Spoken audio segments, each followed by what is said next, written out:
ahantu hari amazi. Sheri we karame ese burya waje ibabawe naje ngwino urebe hano hantu utazagwa muri ayo mazi ukabyara we shaho ni heza uramutse upfuye utambyariye n'umwana ukuntu ari heza sha nabibonye reka nze mbanze reka nshyire hano ndashoza uba wicaye hano reka ngukarabye n'ibirenge reka ngusasire igitenge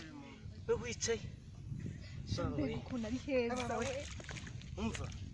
ese wari wanakandagiramo hano ngo urebe umva shunga mbabara wicare wumvisha amazi meza urayumvishije baba we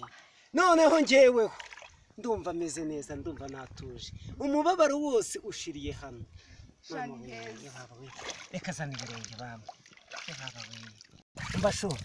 baba we mbega amaguru meza mwana baba we umva shunga zan banze ngurambura ibirenge baba we umva shunga mwibwire urabona ukuntu wakunze umuntu mwiza urabona ukuntu mbyoye nikundiye igihugu cyanjye reba ibi byiza mbega igihugu cyiza ntago wigeze ubona n'inyange nazibonye maze cyagihenza nyagasani nyirimu reba amazi ahubwo ibindi se nakubwira ni nk'iki umva kugira imiyoborere myiza sureba ko twanarenganye yarenganye kubera uzize urukundo nakwikundiye reka tuzabyare hungu na kobwa ahasigaye tumuzane hano muri iki gihugu cyiza reba igihugu cy'u Rwanda ubanze ukirebe we ntabwo nari mbizi ntabwo wari ubizi reba hariya ruguru ahantu twaturutse cye turimo kumanuka twirukanka iyo uza kuza kureba intoryi zari zihateye zari ziri hariya wabonye inyanya